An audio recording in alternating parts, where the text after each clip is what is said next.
Regulations 2024. I call the Minister to move the motion.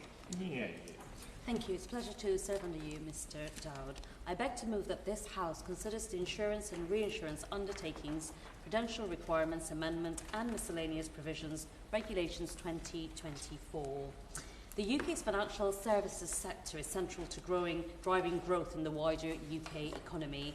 This government has committed to reinvigorating the UK's capital markets, driving innovation and investment in the economy, and enabling the growth and scale-up of innovative green technologies. To that end, we're taking action to address barriers for both the supply and demand for UK productive investments. This statutory instrument forms part of the package of reforms to the assimilated EU law that governs the rules that maintain the safety and soundness of UK insurance firms known as Solvency II. The reforms address demand-side barriers by reducing insurers' regulatory capital requirements, releasing billions into firms' balance sheets, and incentivising insurers to invest in the UK. These legislative reforms were announced in November 2022 and came into force on the 31st of December 2023 and 30th June 2024. The statutory instrument before the House today makes necessary provision to maintain these reforms and wider regulatory regime upon the revocation of the relevant assimilated EU law on 31st December 2024. In summary, this instrument preserves a significant cut in the regulatory capital buffer known as the risk margin, maintains the regulatory requirements on insurance groups and undertakings in Gibraltar, and makes further amendments required as a result of changes to the Financial Services and Markets Act 2000 and other legislation. I will now turn to the detail of what the regulations in this statutory instrument does. They reinstate provisions on the calculation of the capital buffer known as the risk margin that would otherwise be repealed at the end of this year.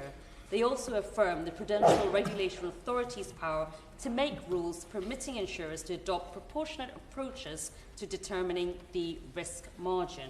These regulations provide the UK supervisory arrangements for Gibraltar firms will continue unchanged until the broader Gibraltar authorisation regime legislated for in the Financial Services Act 2021 comes into force. These regulations empower the PRA to publish results for individual firms within scope of the PRA's life insurance stress tests, generally the largest firms in the life sector. This is in addition to the sector-level results the PRA has been publishing since 2019.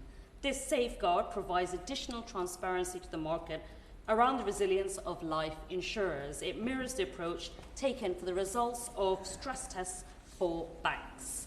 And finally, the regulation makes a number of technical amendments to existing legislation, including the Financial Services and Markets Act 2000 to support implementation of the government's package of Solvency II reforms. For example, the regulations amend the definition of both insurance and reinsurance undertaking to remove references to assimilated EU law. They also remove the definition of third country insurance undertaking and third country reinsurance undertaking, which are now not relevant now that the UK is not part of the EU. Other parts of the regulation make changes that are consequential to the proper functioning of the reformed regime, including the necessary attention of the risk margin and Gibraltar regulations, which have already been noted. In closing, these regulations may sound quite technical, but they're an essential component to complete reforms to the prudential regulatory regime for insurers by the end of this year. I know the member opposite sat on this side when we went through the entire Financial Services Markets Act, will be well briefed with what we're doing, and I hope the committee will join me in supporting the regulations, and I commend them to the House. Thank you. The question is that the committee has considered the draft Insurance and Reinsurance Undertakings, Prudential Requirements Amendment and Miscellaneous Provisions Regulations 2024. Alan Mack. Thank you, Mr Dowd. It is a pleasure to serve under your chairmanship, and I am pleased to inform the committee that we do intend to support today's statutory instrument because it continues the essential reforms to Solvency II, as the Minister rightly said, started by the previous Conservative government, of which I was a member. Mr Dowd, the financial services industry employs over 2 million people in the UK, And while 2/3 of this workforce operates outside the South East, financial services have made London the world's largest international financial centre. Prudential regulation ensures that insurance firms act safely and reduces the chance of them getting into financial difficulty. It is therefore vital, Mr Dowd, that Solvency II, the framework governing the prudential regulation of insurance firms, reflects the unique structural features of the UK insurance sector. The financial services sector must have the right architecture to provide the best possible security for investors and sufficient capital for businesses. Following close engagement with industry, the last Conservative government developed detailed plans to reform Solvency II. These reforms were designed to ensure a vibrant and prosperous insurance sector, striking a careful balance between boosting growth and maintaining high standards of policyholder protection. Mr Dowd, they help ensure the safety and soundness of firms, requiring insurers to hold enough capital to withstand a 1 in 200 year shock, and could help spur a vibrant, innovative and internationally competitive insurance sector, unlocking £100 billion worth of productive investment to grow the economy over the next 10 years. Mr Dowd, on the Conservative benches, we welcome the government's decision to continue our plans to reform Solvency II, and therefore we support today's statutory instrument and will not be dividing the committee. Thank you. Thank you. Lizzie Cooper. Thank you, Mr Dowd. It's a pleasure to serve under your chairmanship once again. We Liberal Democrats agree in principle that Solvency II had to be reformed in the UK to encourage more productive investment, and our EU counterparts clearly felt the same, reforming Solvency II in their jurisdiction as well. Were it up to us, we might have placed a greater emphasis on dynamic alignment with the EU to make it easier to do business across borders and to prevent the creation of additional red tape which could come from the extra reporting costs which may face firms. Additionally, we might have placed a greater emphasis on encouraging specific types of investments as well, for example, in green infrastructure.